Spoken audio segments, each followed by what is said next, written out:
Why do we still use emails? Doesn't it seem old? Actually, we're still using emails at an incredible rate, not only just to drive sales and traffic or get a message across, but to keep our subscribers, our viewers, or our customers engaged in what it is that we do. It just works. So don't sleep on these. Crafting an effective email can seem like a complete waste of time, but I assure you, it's not. Making sure that you're doing it right can save you a lot of time though, because after all, if nobody opens it, what's the point? Here are a few copywriting tips to write engaging content that your subscribers will want to read. It's really important that if you are wanting to have effective copywriting for a specific goal, that you know what that goal is.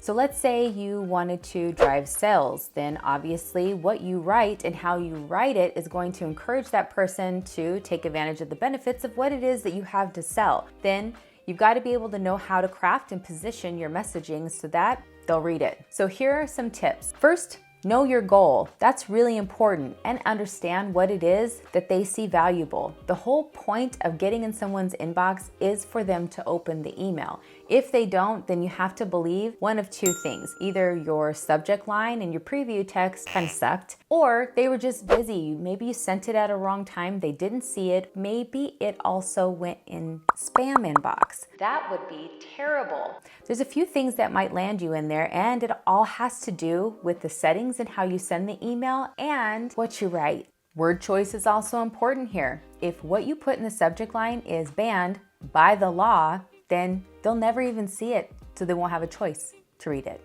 So if you're trying to write for shock value, or you're trying to make claims that just simply aren't true, you need to be really careful. In addition to who it is that you're sending these emails to, there are also rules and laws in place to prevent people from being scammed. So you don't want to seem like a scammer, and that is why using the language that is intimate and conversational is really key here. You can give them more data, you can give them more detailed information, the jargon to your industry, or specs, something that is a deeper dive. You can give them more of that on your website or some other platform that you're sending that traffic to. So this is why it's really important to pay attention, because after all of this effort of collecting emails and crafting them up, you wouldn't want them to just be going into someone's spam inbox, would you?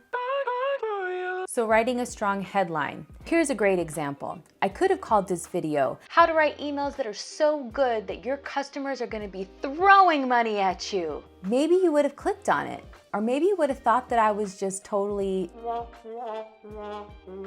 Headlines need to be short, maybe 5 to 7 words, just because you have a small amount of real estate there. And if part of your message gets cut off, they won't be able to make a decision on whether there's value inside as a reason why to open. This is where the preview text is kind of like your wingman.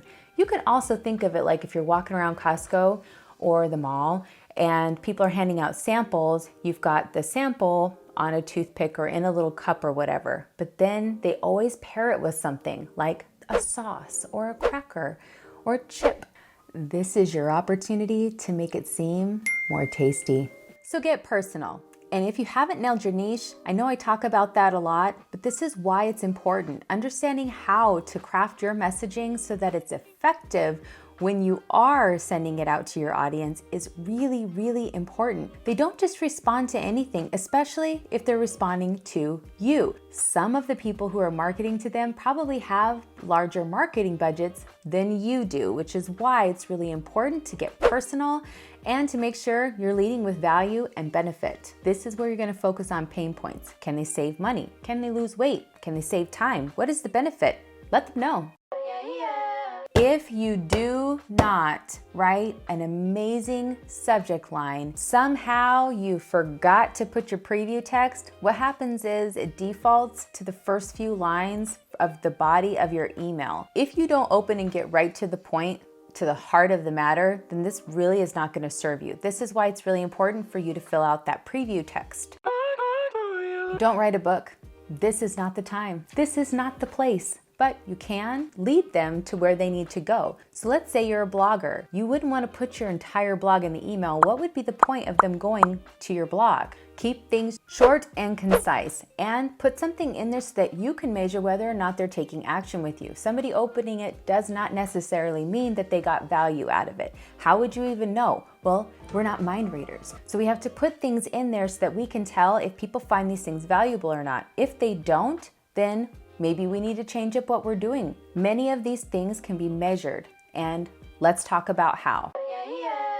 Even a simple button in an email, maybe it's a poll, maybe it's a link or an image that they can click on to go and get more information, takes them to a landing page.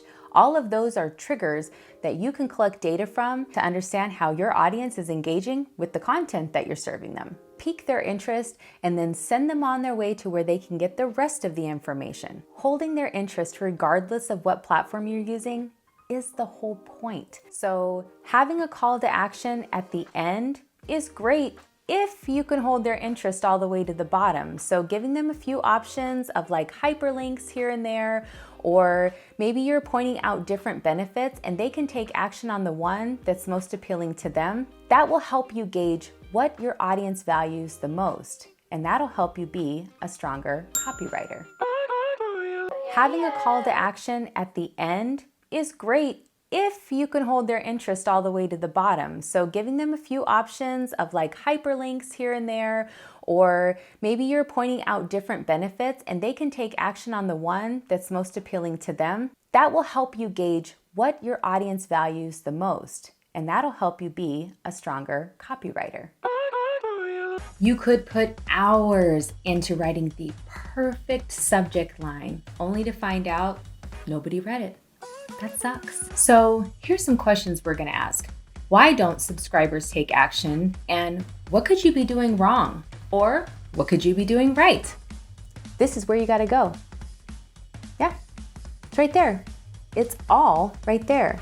So head on over and I'll see you there.